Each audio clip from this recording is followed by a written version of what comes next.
Hey, welcome back to another episode of Kevin's podcast. Let's go ahead and get the legal formality out the way. Anything I say on my podcast is for entertainment purpose only.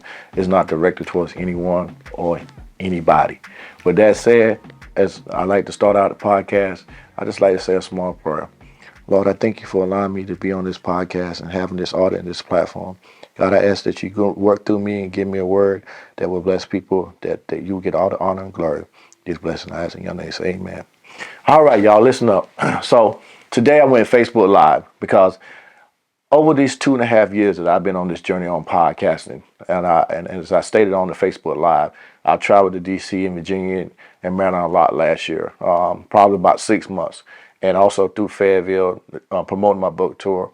And in my job, I get to travel all over North Carolina, from Fayetteville to the west coast, the western part of North Carolina. And I run into people and I talk to people. So as I stated before, I got these kind of fat chipmunk jaws, and like a little chipmunk. So maybe that's why people feel like they can open up and talk to me. And so normally people just feel free to tell me about their life. If I ask them a question, certain question, whatever. But what I've learned is a lot of women feel that in a relationship, whether it's a marriage, a committed relationship, or whatever relationship status they have been perfect. They did everything right. It's always been the man's fault. So today's topic is double standard. I want to talk about the double standard, and I'm feeding off of my Facebook Live today. And I was talking to my producer about it. He said, "Man, let's call it double standard, because that sounds like that's what it is, and that's what it is." And I'm bringing it on the podcast from a different perspective, and that is wrong is wrong. Okay. I'm a true believer in that the Bible says, and I'm paraphrasing: if you lust after something, then you're wrong. If it's not Jesus that you're focusing on, you're wrong in a sense, right? So if you're in a marriage and you lusting, or you looking at other women, or you fantasizing about other women, you are wrong, because the only person you should be thinking about first is Jesus, and then second of all, the woman that you in this marriage with, or this committed relationship with. But what I've learned in this journey and in my personal life as well, women seem to think that whatever the man does wrong, and I'm disclosure, I don't condone any affairs or anything like that, abuse, whether it's physical or mental, at all. Nor am I in your marriage or your relationship, so I don't know. I'm just bringing you from a perspective of my view. But if a man goes out and he has sex with another woman, right, and the lady at some point she step out too, and maybe she just texts a guy, maybe she go to lunch with a coworker and she's telling the guy about her relationship or whatever. Wrong is wrong. You can't have a double standard. You can't put a value and say, well, I just texted a guy, I went to lunch with him, and I slept with somebody. Now you might disagree. That's your personal choice, but that's my view. Because again, two wrongs don't make a right.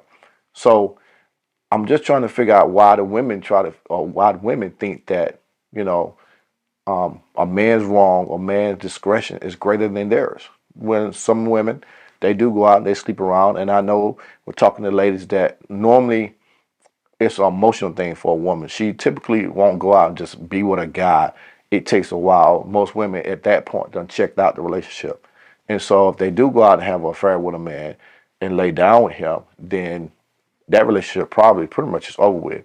For a man, it's a lot easier because we don't have that emotional attachment to a lot of time when we step outside. It's just okay. It's just about the sex. We just be honest and open about the subject. But again, for women, it takes a woman, typically, not every woman, but a lot of women, a lot before they would go outside of their marriage or the relationship and be with another man. They will emotionally cheat before they will physically cheat.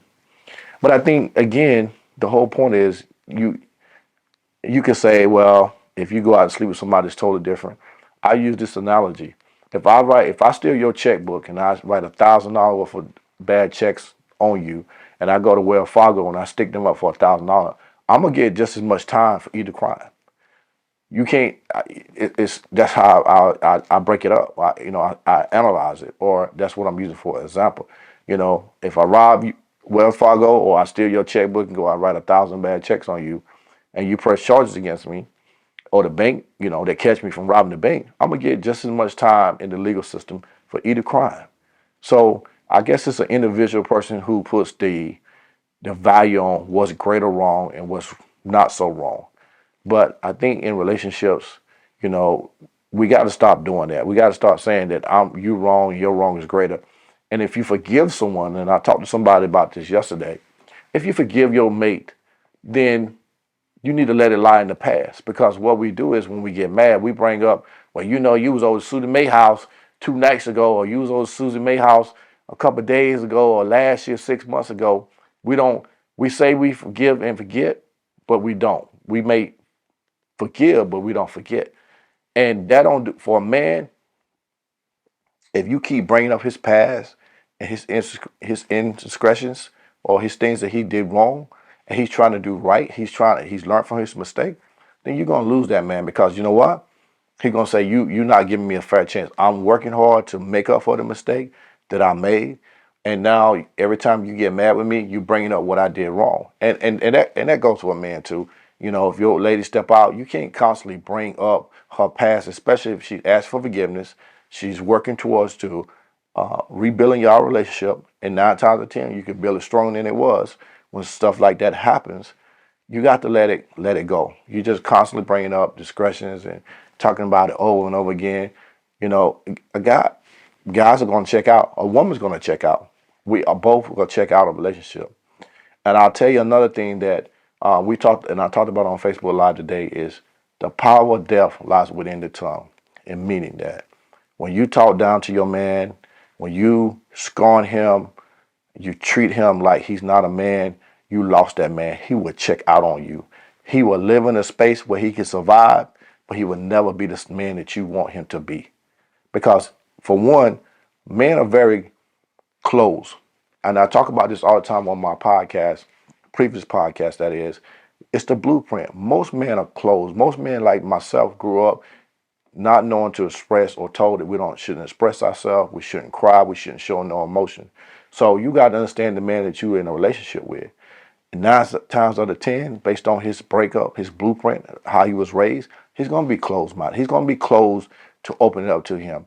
But the one time that he opened up to you and provide that vulnerability to you, and you throw that away, he would never open up to you again. He would never allow you to get close. That inner part of him that you want, most women want to be able to have with a man, is to be, he can be vulnerable. He can let his guard down. He can trust you. He can share whatever he wanted to share with you in a relationship or what's going on in his life. When you belittle him and you talk down to him, you just lost him completely. Believe me when I tell you, you have lost him.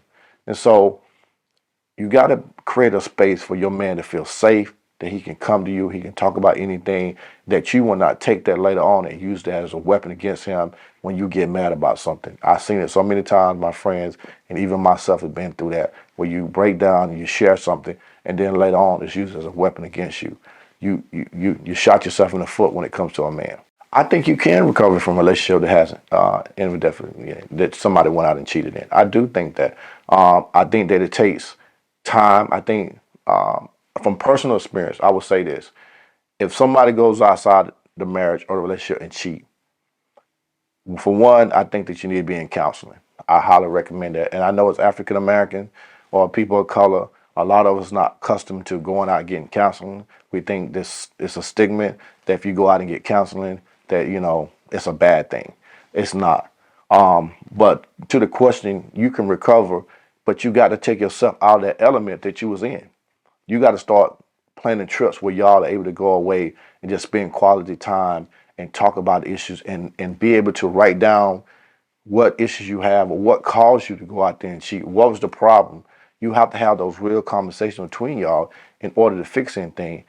Because if you don't have a real conversation and you don't identify what the issue was and how to fix it, you're shooting yourself in the foot. You're wasting your time. So yes, I think personally that you can come back from an affair or cheating, whatever word you want to use, and your relationship can be stronger. Now, I'm not saying go out and do it so you can build a strong relationship. Don't get me wrong. But if it does happen, I think that you can recover from it. I truly do think that you can recover from it. Yeah, so a lot of people do go into relationships, and it's a funny thing you talked about that. I talked about that today on the podcast, about people healing from their relationships, including myself. And I'll speak from Kelvis. I have left one relationship and moved on to another within a couple of months, and I was never healed. And so you taking that baggage from that relationship, other broken relationship you've been in, you taking it somewhere else. And I use the analogy, this is a pretty nice house that we shoot our podcast in. A very nice house. So you leaving a dirty house with the sins that you committed in that relationship, and you broke up or you went separate ways, and now you're going somewhere else. And it doesn't matter if you move to Texas, it doesn't matter if you move to Virginia, it doesn't matter if you move 5 blocks down the street into a new home. If those things that cause you to not to make it in that relationship, those misdeeds, I'll use that word, and you still got those misdeeds and you still got that hurt and that pain, you can move into a brand new house, and it's just a matter of time. That new house is going to become dirty, just like because you didn't heal. So I'm just using that analogy. You can take old furniture to a new house, but if you don't keep it clean, if you don't clean it up, you're going to dirty that house up. It's the same thing in relationship. If you don't fix you don't take the time to heal, then you're not going to heal. And I'm going to say this on my podcast because I experienced it and I know people experience it. Sex is not a way to move on to a new relationship. Sex is not the key. It's not. If you don't allow yourself to emotionally recover and spend some time with yourself and learn with yourself, meditate, if you believe in whatever religion you believe in and seeking guidance from a higher spirit or from God and asking God to heal you and show you a better path, then going out sleeping with somebody is not going to fix. That's a temporary fix to a long-term problem that you have emotionally deep inside. And seek counseling. I always recommend counseling to people because, again, in the black community, there's a lot of stigma about black people. Bruh, you would not believe the amount of women that I have talked to that I said, hey, you need to get in counseling. They tell me they're all right. No, you're not all right because I'm listening to what you tell me. You heard. You still have issues from the last relationship. And it's just people that I talk to when I'm out doing podcasts or I'm out traveling, I'm doing my book tour. I mean, people come out and talk to me and they ask me about podcasts and I just, we start a conversation. I promise you, I have talked to so many women that feel like, especially African-American women, feel like that they don't need no counseling. They fine. They don't need no counseling. And they just went through a relationship, 6 months ago, 3 months ago, and they went through a bad relationship. I'll give you an example of what I'm talking about. I was in D.C. last year. We was out there for promotion.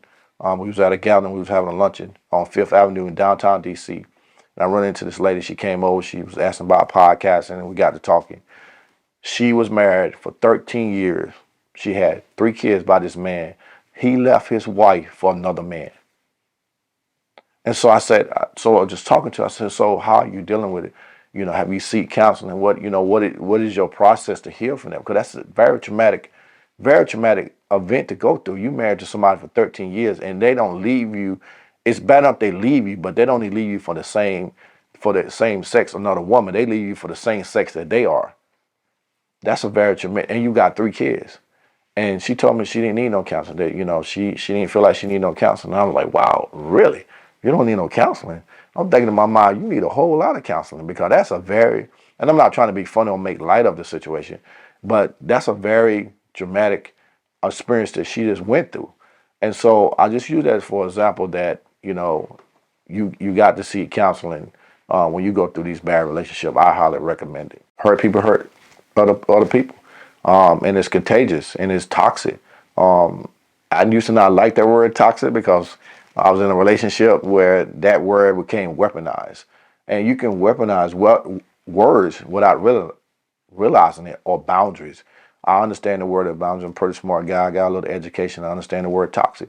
But when you have to use it in the right format, the right context when you're talking about relationship, you can't use it in the sense of I'm weaponizing it or I'm using it to try to hurt you or try to belittle you by saying you toxic or you're not respecting my boundary, because that word can be overused and used in the wrong content. And then now, it doesn't have the same meaning, the same punch to if you just use it in the right format. So I agree. Hurt people. And again, sex is not the answer to getting over someone. That's just a temporary fix, that really is. So listen, I want to thank y'all for tuning in. I hope what I said on my podcast today will help someone. You can tune in, you can leave your comments, but my question is, and my statement is, why is there such a double standard when it comes to women, when it comes to they hurt versus a man hurt? That's my question. Hey, thank you for tuning in to Kelly's podcast. I appreciate you. Stay tuned for new content, and we'll be back soon. Thank you.